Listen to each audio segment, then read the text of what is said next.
Hello friends, let's discuss current affairs. In this week's edition, the first question relates to abortion. Now abortion, this question is about which is, we have been asked feedback, we got some feedback from you and we've been asked to read the question, before I would discuss this, the choices or the little about the choices. See, the problem with reading is that I should not insult your intelligence. It's already there. The question's already there, isn't it? And reading the question is a very boring exercise. I mean, if I should not read what's already there on the screen for you, okay? But any which way, wherever necessary, I'll bring in things that are important. Like this question's about the first country in Europe that has, that has incorporated, or for that matter, the first country in the world that has put abortion, the right to abortion in its own constitution. I mean, this is something that women can claim as a matter of right, a constitutional right. So right to abortion has become a constitutional right in France. Now, this always has been a pretty contentious, controversial issue. If you look at the issue of abortion, mostly in Islamic, Jewish, and Christian countries, you would find that there is a great deal of polarization along the issue. There are people, conservatives, let's call them conservatives, who say that abortion is a sin against the Almighty, okay? They say that we are no persons, we do not have the right to take away life. So they are pro-life. Now, on the other side are the liberals or the pro-choice people who say that, the right to abortion is a woman's personal right. She has a right, or she must have the right to be able to choose whether she wants to get on with the child. So the abortion itself. So France is a deeply secular country. Now, this has been a pretty controversial in most parts of the world. In America, there has been a huge thing about abortion. In fact, one of the major issues in the 2024 presidential elections, is abortion. The US Supreme Court had turned, had said that the right to abortion is not a constitutional right. So, this has also polarized. The Democratic Party in the US is fighting, is saying that right to abortion should be a constitutional right. While the conservatives, the Republican Party, they say that no, it shouldn't be. As a conservatives, they always have religion at the heart of their argument. Now, as far as France is concerned, ladies and gentlemen, 53%, let me just, 53% of its population, my friends, 53% of its population is, professes no religion. Can you believe this? 53% of people say we do not profess a religion. So they're not atheists, they are irreligious. And of the remaining, 34% profess Christianity. 34% practice Christianity. And, within the religion of Christianity, there are a lot of sects. The two major ones would be Catholics and, Protestants. So Catholicism is a little liberal, while Protestant is a bit orthodox. So of these, nearly 1/4 of Christians practice Catholicism. So Catholics usually are pro-life. Surprisingly, they are pro-life. Okay. So this is about a bit about France. So totally 53% of the population say we don't profess any religion, we don't practice any religion, we don't believe in religion. 34% say we practice Christianity. A quarter of who say, practice Catholic Christianity. Okay. So this is a bit about the question here. And you should, as you would know, in India, we don't have much of an issue as far as, abortion is concerned, because ours is, our stand is like, it's about medical termination of pregnancy, MTP. It's more about MTP, medical termination of pregnancy. So let's go to a country in, the Caribbean. This is about Haiti, Haiti. Now, this country, Haiti, has, you could call it a failed state. Why would it be called a failed state? Because, ladies and gentlemen, it has no leadership. There is no prime minister, there is no president. The country is ruled by gangs. There are about 9 gangs in one coalition. Yes, you heard it right. There is a coalition of gangs. It's called the G9, Gang 9. Okay. Then there is another coalition, the Gang Pro. All these gangs, they fight among themselves and they are trying to run the country. This is, you can see here. This is, only for this purpose, I will use red, my friends, so that, you become that much comfortable. You see this country here, this island. You can see this island here, the western part of this island is Haiti. Okay. Now, please know one more thing. This island is called Hispaniola. This was discovered by Christopher Columbus. Okay. Hispaniola. And the thing about this island is there are 2 countries. In the eastern part is Dominican Republic and the western part is Haiti. This country is tiny, about 28,000, little under 28,000 square kilometer big, and it has a population of about 1.1 crore. At 1.1 crore population, it is the most populous country in the Caribbean, area. Now, why is it called Caribbean area? You see, this is, this entire area is called Caribbean. So, what exactly is Caribbean? Let me just bring this word here, Caribbean.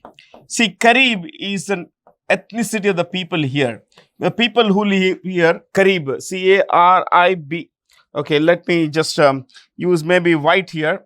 That much would be clear, my friends. C-A-R-I-B. C-A-R-I-B, Carib, is the name of the main ethnic group here. E-A-N in the end of a word indicates a water body. So, you have Caribbean, the sea of the Carib people. So, you have Mediterranean Sea. Medi is middle, terra is land, E-A-N is water body. So, water body in the middle of the earth is Mediterranean. This is Caribbean, the sea of, the Carib people. Now, these islands here, you see, all of these islands are Caribbean islands. This is Cuba. It's a pretty large island. By area, it's the biggest island in the Caribbean Sea. Caribbean, you could say the Caribbean Sea. This is the Atlantic Ocean, but within the Atlantic Ocean, there is this Caribbean Sea. This is what is called, these are called captive seas. Now, population-wise, Haiti is the biggest. Ladies and gentlemen, the choices are mentioned here. All of them are right. Haiti is a Caribbean country. We discussed this. Port-au-Prince, this is Port-au-Prince here. This is, the capital. And of course, Gourde, G-O-U-R-D-E is the currency. Now, let me tell you something more here. This country has had massive problems, my friends. The problem started, right after they gained independence from France. First, they were ruled by Spain, and then France ruled for a while. And ladies and gentlemen, please know that Haiti, okay, let me bring in a few more things. I wanted to discuss this, but any which way. In 1957, a guy called okay, this is the problem with this. Never mind, my friends. Francois. There was a guy called Francois Duvalier. Okay. Duvalier. He came to rule the country, 1957. And that, you could say that that's a year the country began going downhill. So Francois Duvalier became a dictator. He earned the nickname Papa Doc. What is it? Papa Doc. P-A-P-A-D-O-C. Papa Doc. He was succeeded by his son, Jean-Claude, Duvalier. Jean-Claude Duvalier. This man was called Baby Doc. That's Papa Doc. This is the, Baby Doc. And my friends, between the father and the son, from 1957 to 1986, these guys ruled the country and they destroyed the country. They brought in state-sanctioned violence, state-sanctioned corruption. So this is where politicians began to nurture, gangs to take on the people, to to destroy the opposition, to kill any opposition voices and all that. So this is where the country started, and today it's a lawless country. There is no government in this country. There is no leadership in this country. You can say this is the poorest country in the whole of the Americas. The whole of Americas, the whole of Western Hemisphere, it's the poorest country, my friends. It's not a country you should even think of going, my friends. Okay? Absolutely poor country. So, from here, let's go to the next one. Pakistan has a new prime minister, the same as the old one, as they say. Well, Shehbaz Sharif, Shehbaz Sharif is a new prime minister of Pakistan. They have, he belongs to the, the PML party, which is the Pakistan Muslim League, Nawaz Sharif party, PMLN. Pakistan Muslim League, Nawaz Sharif. They have a tie-up with the Pakistan People's Party, led by Bilawal Bhutto.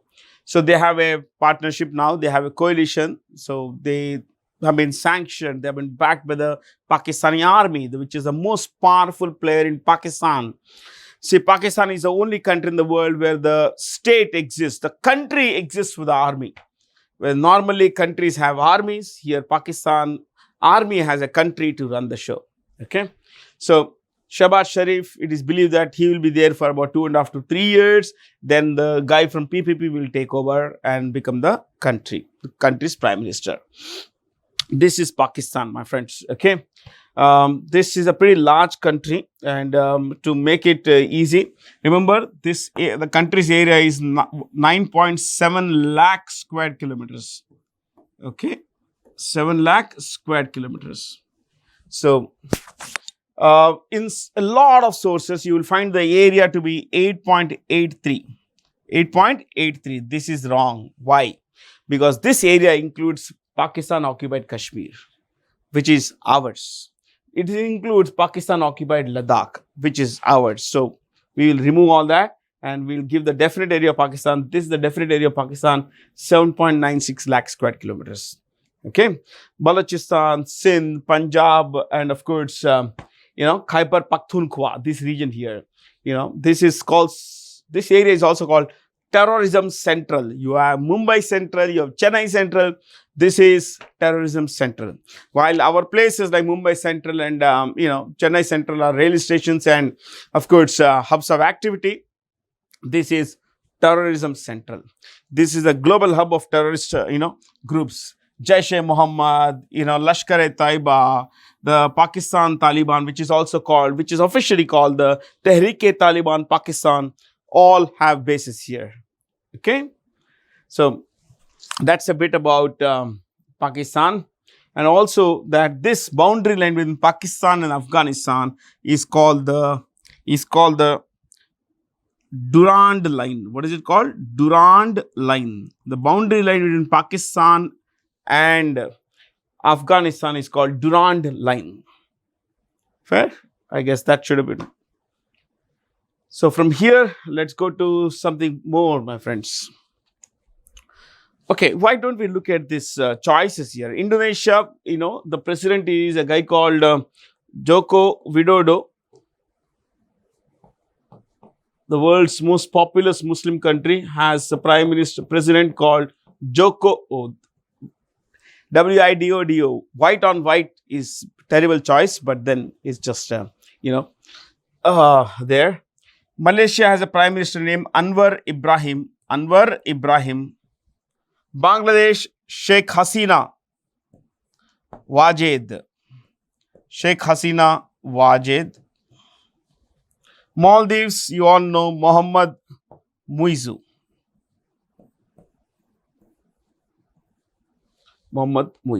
Okay, there we go, guys. So, from Pakistan and the choices around us, let's go to the next question. What is it about? This is about geographical indication, GI tag, and as you know, when a product gets a GI tag, it gives exclusive rights, as to its, making, manufacturing, its the tag comes because of where it is actually located. I mean, where it is native to. So it's geographical. And most of these things are about aroma, taste, or certain things that are unique to that particular product, like geographical location, everything. So Hyderabad Lakh bangles have got what do you say? You know, the GI tag. So they're exclusive to Hyderabad, my friends. Just to bring in a bit about these choices here, Gandhinagar is home to one particular product, one particular thing called Gift City. Gift City, which is Gujarat International Finance Tech. So when you write finance tech, TEC. Okay, Finance Tech City. So Gujarat International Finance Tech City is Gift City. Prayagraj, as you all know, is the city of, the erstwhile city of Allahabad. So earlier, before it became Allahabad, it was called Prayagraj, and now again it's come to the same old name, Prayagraj. Okay. Madurai is home to the great Meenakshi Mandir, Meenakshi Temple. This is Jeff Bezos. You all would know this is an easy question. Jeff Bezos. My friends, Jeff Bezos is the founder, chairperson of Amazon.com. Amazon owns a lot of other brands like Amazon Web Services and everything. This man is one of the richest in the world. In fact, as far as the question is concerned, who is the richest guy in the world? This is Jeff Bezos, the richest man in the world. Now, he started Amazon in the the 90s, and at the time he started the company, he called Amazon Cadabra.com.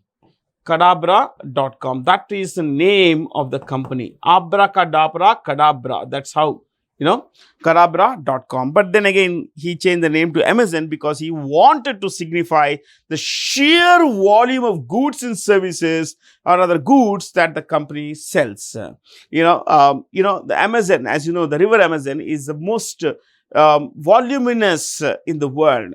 21% of all river water in the world could be found in the Amazon. Just one river has nearly 1/5 of all river water in the world. So that must be really big. Don't you think so? And Amazon, my friends, just to bring in, Amazon is the world's biggest, internet company. World's biggest internet company. It's a huge company. It's the world's biggest internet company, and its CEO, I'm talking of Amazon, my friends, Andy Jassy. Amazon's CEO is Andy Jassy. Okay. And Amazon is headquartered in a place called Seattle. Seattle, as you know, is in the American state of Washington, which is on the west coast of the United States. Okay. Now let's look at the choices. You all know who is Mark Zuckerberg. Zuckerberg is founder, CEO of Facebook, which is also called Meta. Meta is a holding company, MATA, which owns WhatsApp, Instagram, it owns Oculus, it owns Facebook, all that stuff. Bernard Arnault is the owner of a company called LVMH. Now you must be wondering, what is this LVMH? LVMH is Louis Vuitton. Louis Vuitton, I'll write in, Louis Vuitton. It's French, so pardon my pronunciation of French words. Louis Vuitton, Moet Hennessy. Moet Hennessy. This is the world's largest luxury group, World's largest luxury group. It owns brands like Christian Dior. You must be familiar with this. It owns, of course, Louis Vuitton. Moet, Chandon, Chandon, Chandon. It owns Hennessy. It owns the fashion brands like Givenchy. It owns Tag Heuer. It owns Bulgari. It owns I mentioned Christian Dior. It owns Stella McCartney. Stella McCartney is a great fashion designer, and her label is retailed through this particular company, LVMH. Okay, so And of course, you see Bill Gates is the chairman emeritus of, in fact, he's more or less quit from every post at Microsoft. He's a company, he founded the company, he co-founded the company. Bill Gates and Paul Allen, two guys. Bill Gates and Paul, P-A-U-L, Paul Allen, A-L-L-E-N, Allen. Paul Allen and Bill Gates started Microsoft in 1975. Okay. Now, Warren Buffett, how do you pronounce the name? B-U-F-F-E-T is Buffett, B-A-F-I-T, Buffett. Warren Buffett is considered the greatest stock investor of all time. He is currently the 7th richest man, but as I always say, these numbers keep changing almost every week. So what this week, it could be Jeff Bezos, next week, it could be Elon Musk again. Okay. So the numbers keep changing all the time. Let's take it, let's go to this guy, Warren Buffett. He owns a company called Berkshire Hathaway. Berkshire Hathaway. This is a holding company. It actually does not own, manufacture anything. Technically, it owns companies which manufacture. It's like our Tata Sons, which does not do anything except hold shares in group companies. Now, Berkshire Hathaway owns companies like Geico, G-E-I-C-O. It owns Fruit of the Loom. It owns, a private jet company called, what is it called? NetJets. Yeah. Then it owns brands like, it is a substantially large shareholder in the Coca-Cola company, American Express, P&G. It owns 6% of shares in Apple. So it's a huge company by that logic, my friends. Okay. And most of this, nearly 17% of this company's shares are owned by Warren Buffett. Okay. And he is known for his frugal lifestyle. He's about 93 years old, but he still lives in the same house that he had in 1955. He purchased in 1955. He still has a he still does not email. He barely has one phone, and he reads. Ladies and gentlemen, he reads. As per his own admission is concerned, he's by his own choice. He says, I read at least 500 pages of a book. Any book, at least 500 pages. Every book. Every week, I read at least 500 pages. And that is how I gain knowledge, and that's what makes me a better stock investor. Okay. So, a bit about digital transactions. We are a global leader in digital transactions. 46% of all global digital transactions take place in India, my friends. In fact, they took place in 2022. The number has only substantially increased, my friends. Just to give you an idea, how big is this? In January 2023, I'm sorry. Let's make it, 24. Yeah, I'm also living in the past. January 2024, there were 1,220,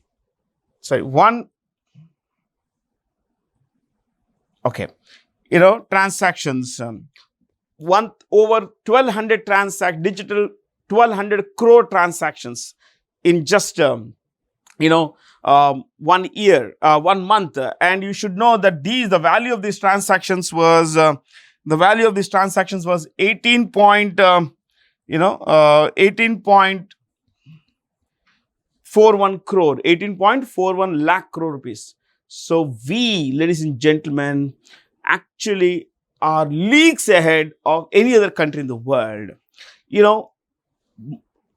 Think about it. Every day there are 4 crore digital payment transactions. 4 crore. And in January alone, 18.5 lakh crore went here and there. So 18.5 lakh crore was, was transferred, you can say, in 1 month through digital transactions.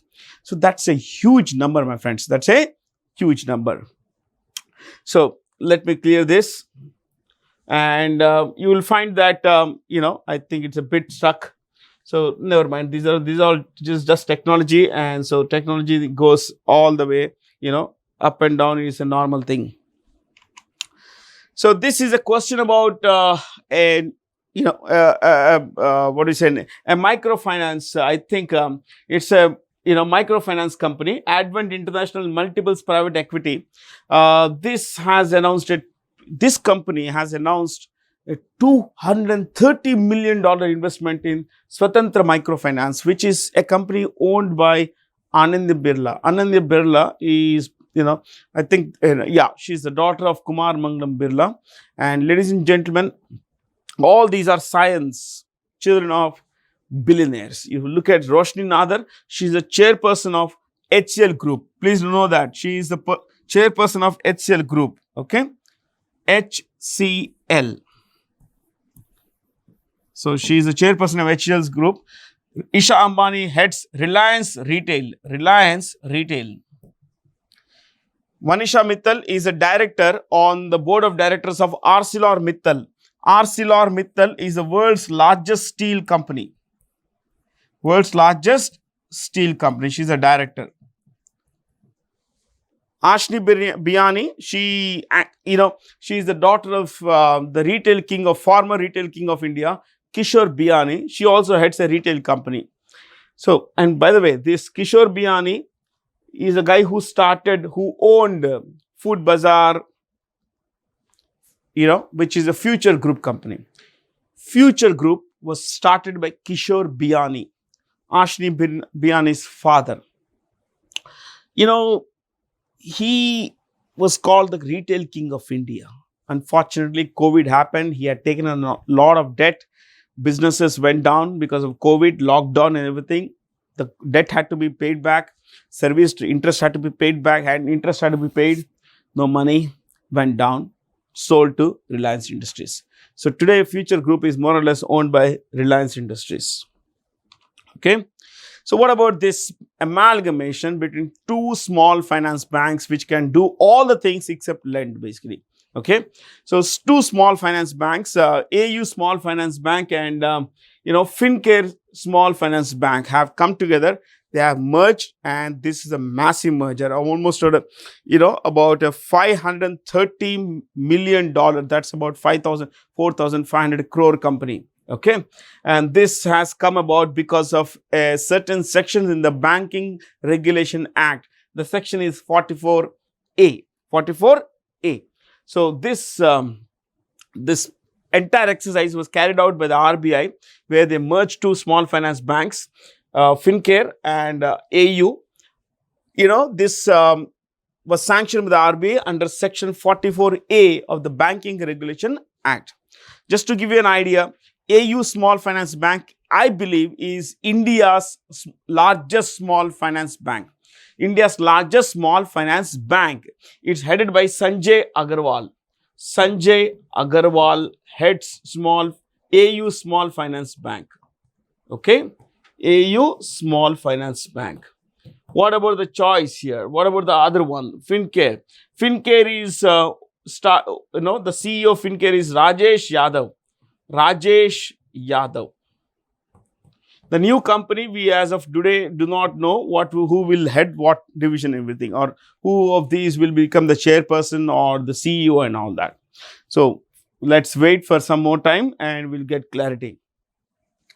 So small finance banks, there are plenty in India, not exactly plenty, but yes, and there is consolidation happening now. This is a question about, Hungary, I guess. What is it? Hungary? Yeah. This Tamas Sulyok. Tamas Sulyok is the new president of Hungary. Hungary is a parliamentary system, which effectively means that the prime minister enjoys the most powerful executive position. Okay. The president, like in our system, is more of a nominal head. So Tamas Sulyok is going to be the nominal head, that the president of Hungary, and this is Hungary, my friend. This is Hungary. Let me bring in red here. You see, this is Hungary. This country is Hungary. Okay. This country, Romania, Bulgaria, Poland, all these countries, basically, Czechoslovakia, they're all, ek zamane mein communist countries. But now, of course, things have changed. Things have changed. And Hungary, let's look at this. Hungary's, let me use white, the capital is Budapest. Budapest. And the prime minister, the most powerful chap in this country, is a guy called Viktor Orban, very controversial person who is always, always on fighting against the European Union. Though Hungary is a member of the European Union, he's a pro-Russia guy, pro-Putin guy, and anti the European Union, even though his country is a part of the European Union. So this is the Prime Minister, Viktor Orban. Poland's capital is Warsaw, and the Prime Minister is a guy called Donald Tusk. It's not Donald Trump, it is Donald Tusk. Okay, Donald Tusk, T-U-S-K. Donald Tusk. What about Romania? This is Poland, my friends. You see in green here. Okay, this is Romania. Again, this country you see here. This is Romania. Fair? Let's look at the choices. Bulgaria and Iceland. This is Bulgaria here.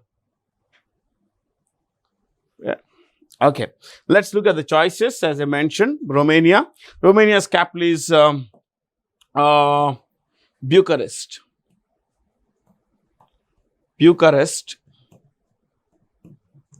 And the president, it's a presidential system. So the president is a guy called Klaus Iohannis.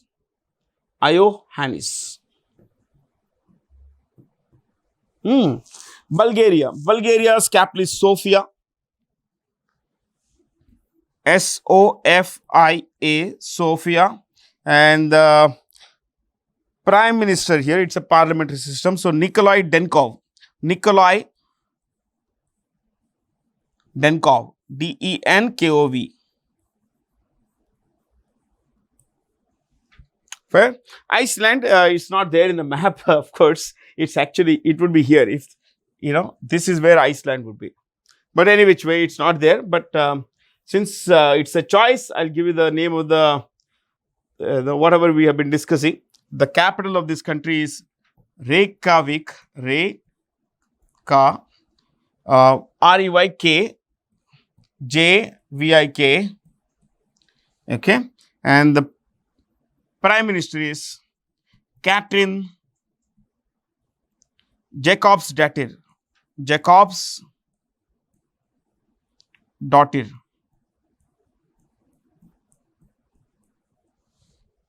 Okay. So that's about this part of the world. And they see this Eastern Europe for a long time was all Soviet Russia. In fact, see, this is all Soviet Russia. This is all Soviet Russia.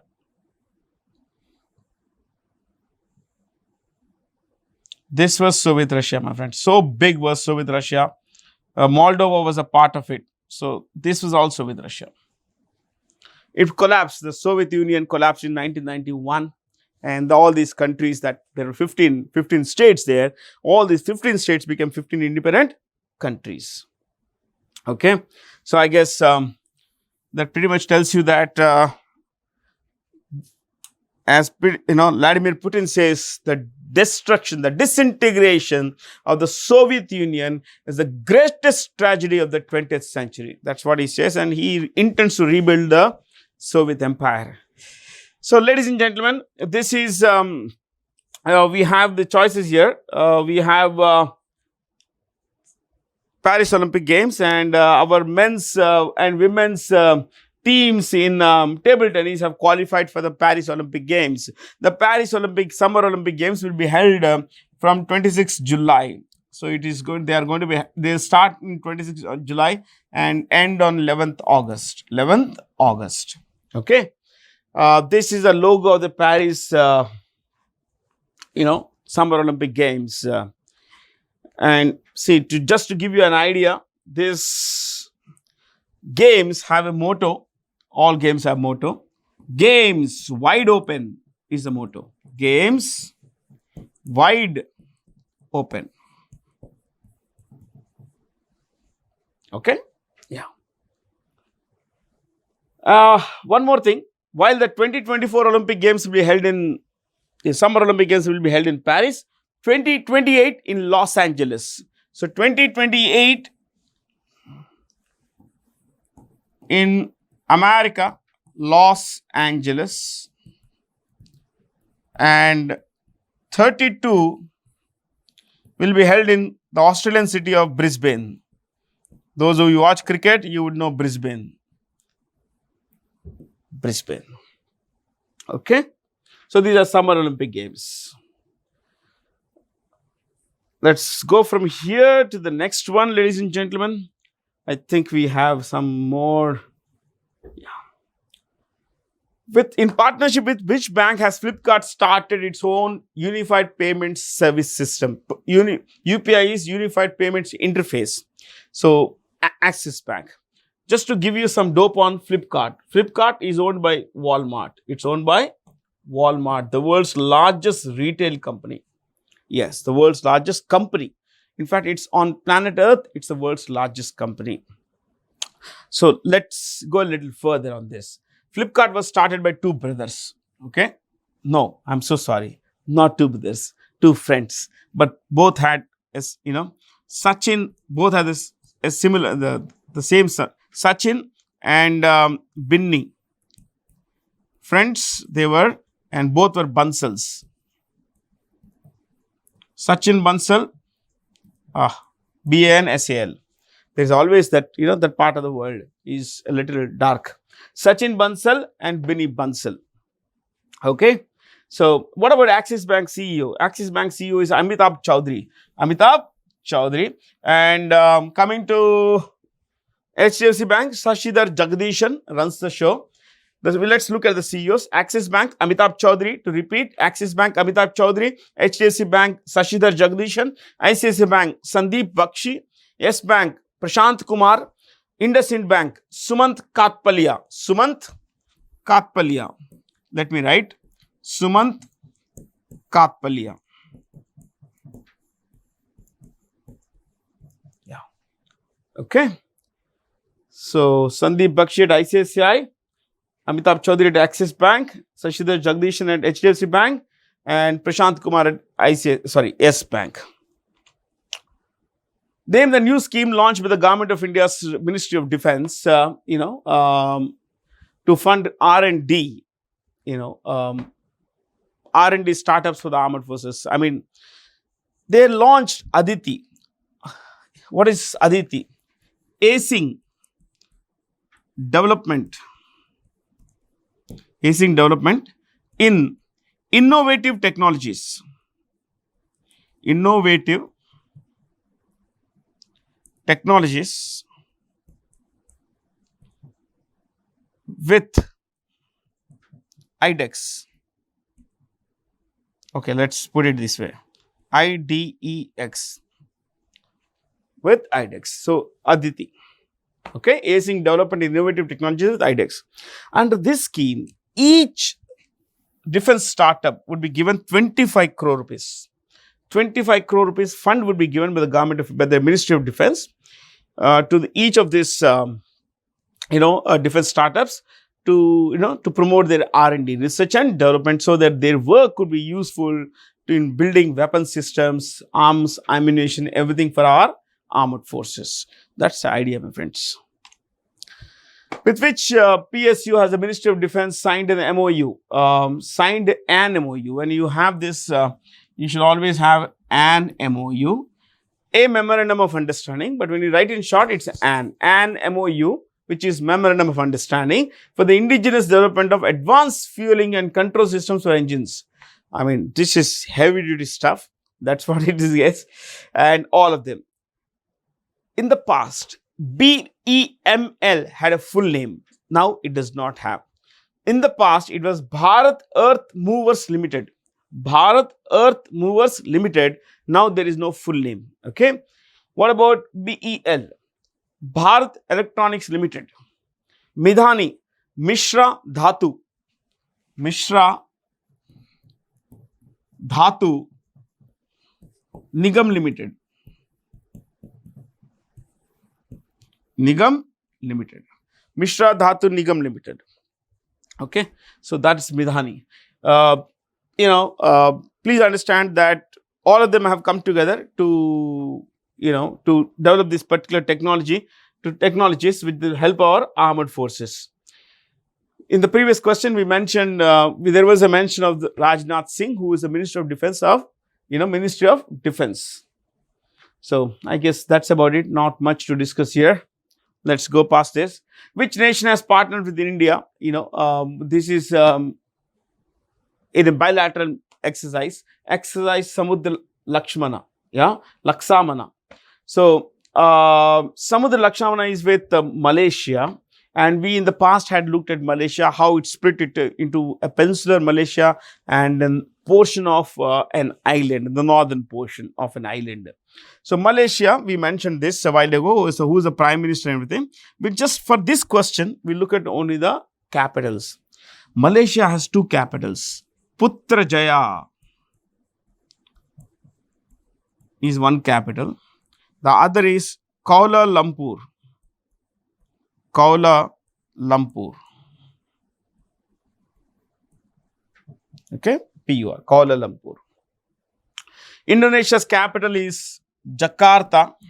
Current capital, they are building a new capital.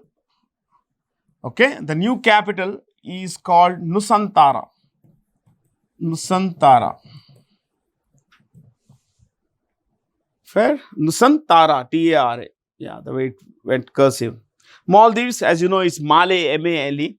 Bangladesh is Dhaka. Singapore's capital is Singapore itself. So, not much to discuss there. Okay.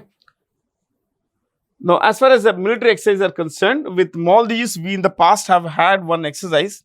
And the name of that exercise is Ecuverin. Ecuverin. Okay. Ecuverin. With Bangladesh, Sampriti. Sampriti.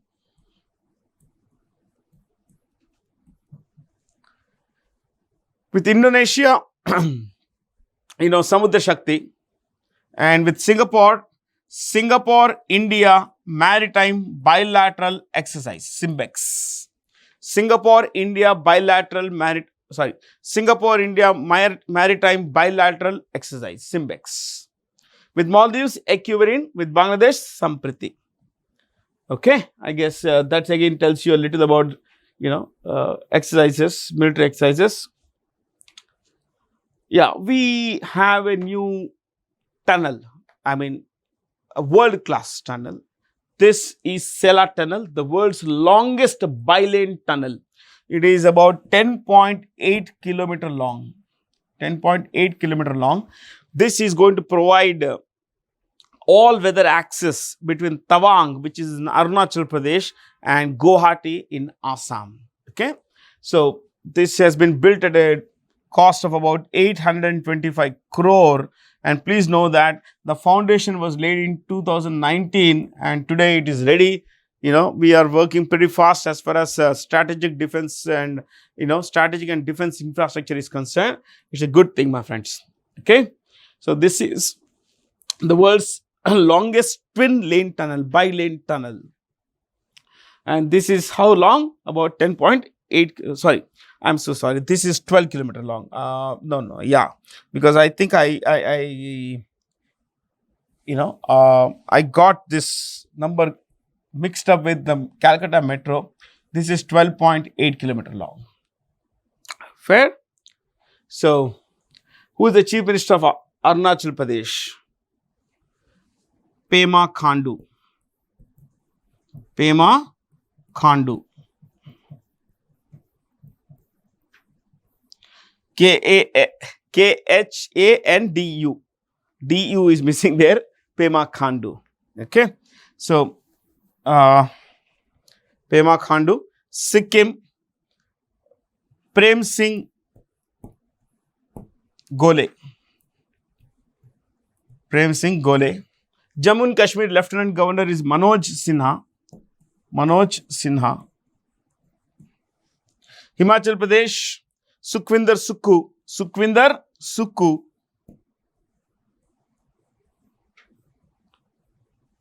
Uttarakhand. Pushkar Singh Dhami. Pushkar Singh Dhami. Okay, there go. Let's go with that. And from here, yeah, this is a good question. The Bengali translation of, a particular book called, a French book called Stalin's Couch. This is a French book. It had been translated from French into Bengali, and it had won the Romain Ronald Prize. Romain Ronald, my friends, was a French author who in 1915 won the Nobel Prize for Literature. 1915. Okay, so this prize is given by the French government, usually by the French government, and this is given to the best translation of a French work into an Indian language, especially, let's look at this particular thing. This has been translated by Pankaj Chatterjee, but who is the actual author of the Stalin's Couch? The actual author is Jean Daniel Baltastat.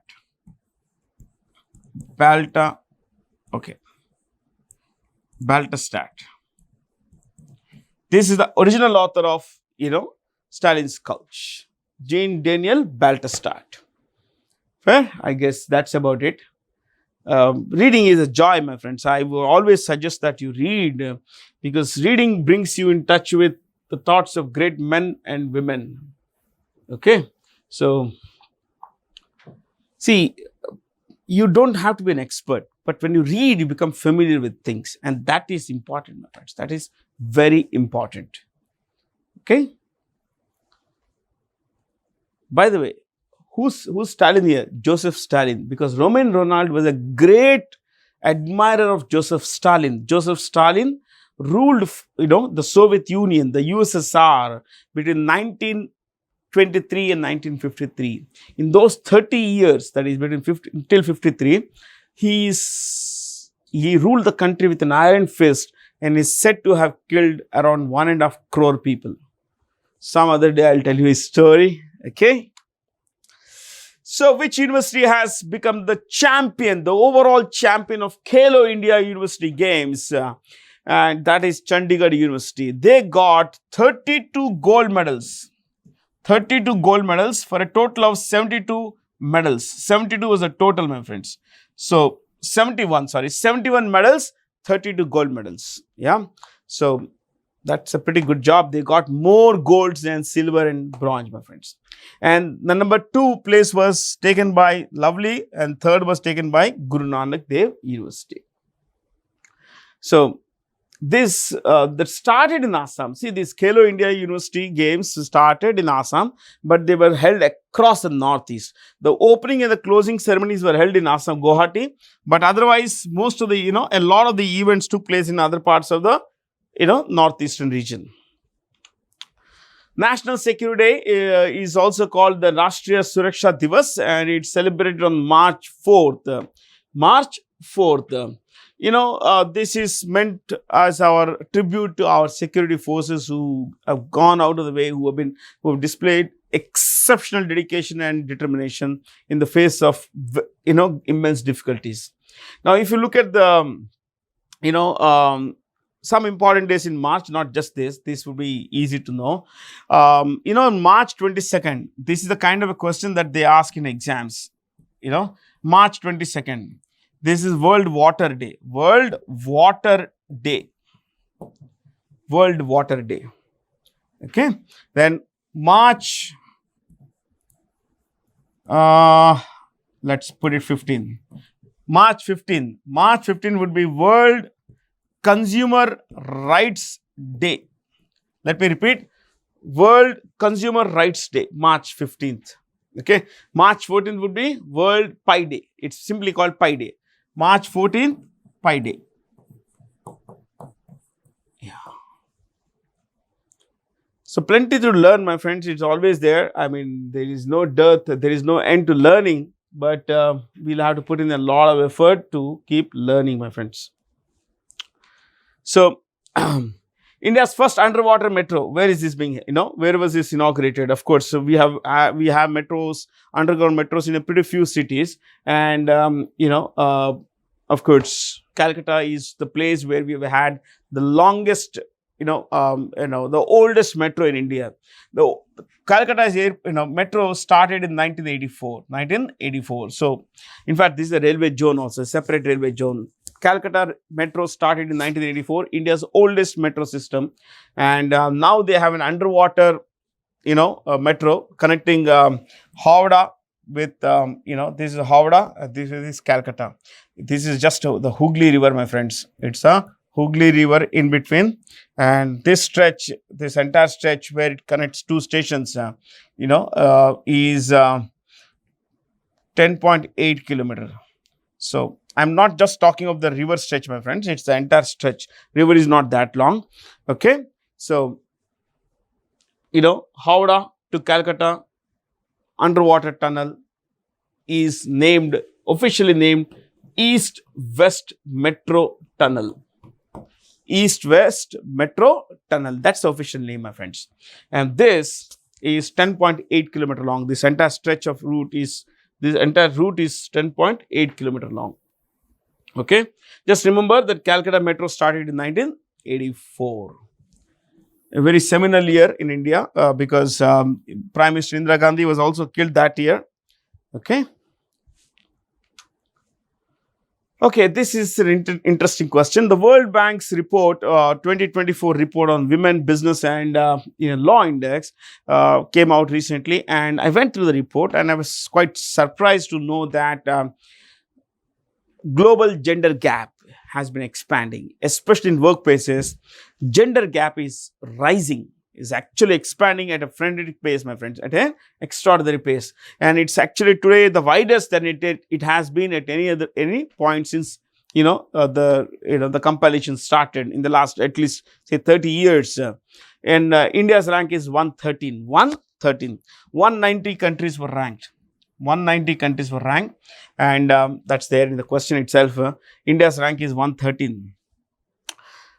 There are about 16 countries that ranked first. So, I'm not going to name all the 16 as you would know, but what are the countries that ranked lowest, when it came to women, business and law index? The lowest ranked country, 190 basically, was Palestine. Okay, Palestine. 189, Iran. Surprise, na? Yeah, Iran. Sorry, I think it should be, I'll put it here, Yemen. I'm so sorry, guys. Yemen. And this is, 188. Iran is 188. Yemen is 189. But that would be no consolation to the women in these countries. Okay. And yes, 187 is Afghanistan. Now you can understand, if Afghanistan is ranked 187, how bad these countries are. So you can understand the kinds of atrocities, the kind of discrimination that women face in different places. Like for example, in India, women have 60% of the legal rights that men enjoy. Just 60%. The global average is 64.2%. Take 64%. 64% of women around the world have the same legal rights as men have. In India, it is 60%. 60%. So, there is a long way to go for any kind of equality of sexes in the workplace, and, as far as, rights like parental, as far as different kinds of rights are concerned, legal rights, political rights, pay rights, all that stuff. What about Women's Day, International Women's Day? Not much to discuss here. 8th March is when it's celebrated, and ladies and gentlemen, this is the theme: Invest in Women, Accelerate Progress. We just mentioned a question on that, and here we come with the theme. Of course, this is the best investment because society is, the 50% of the sky is held up by women, my friends, is carried by the women. And of course, the greater the investment in women folk, the better the quality of a society, the quality of life, the quality of society in terms of, peace, tranquility and everything else. So, unfortunately, things aren't going that way for women around the world. Okay. This is a good question. NATO. NATO has a new member. This year, Sweden joined. Finland also, Norway also joined. Finland also joined, and Sweden has a new member. Sweden is the 32nd member of NATO. This is Sweden. Okay, this is Sweden. I think I'll just. This is Norway. This is Sweden, and this is Finland. This is Finland. 3 countries. So Finland, Sweden, Norway. Okay. NATO is the North Atlantic Treaty Organization. North Atlantic Treaty Organization. This was started in 1949 as a military alliance of countries across, Western democracies across the Atlantic. And at that time, there were 12 members. Now there are 32 members. And ladies and gentlemen, it's headquartered in Brussels. It's headquartered in Brussels, which is the capital of Belgium. And it's run today by, Jens Stoltenberg.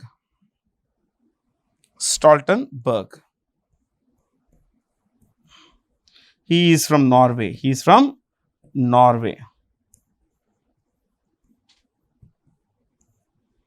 Okay.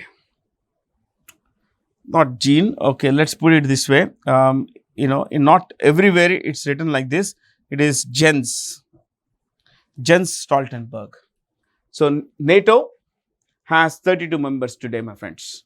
And this, as you know, the alliance, military alliance that, works on the simple philosophy of one for all for one. So if any member of the coalition is attacked, of the alliance is attacked, then other members have a right to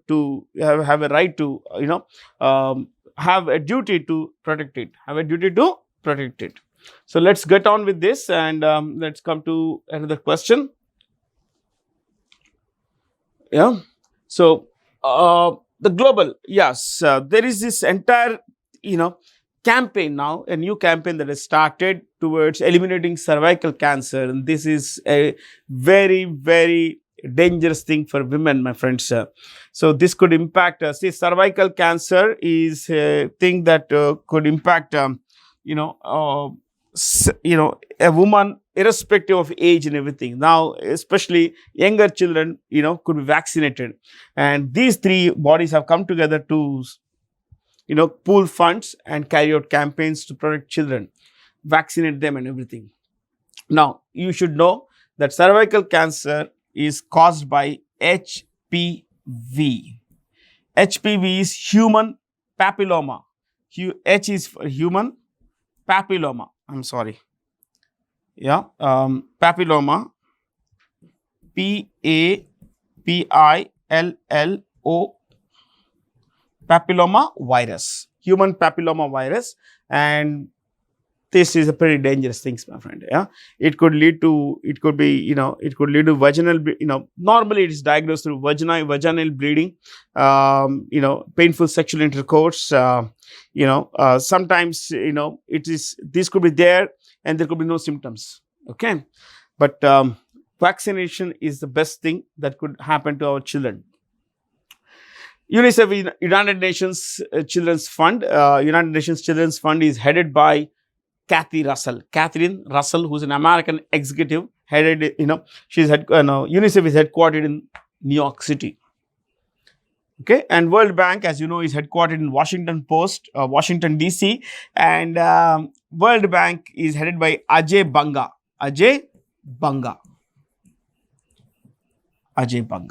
Okay.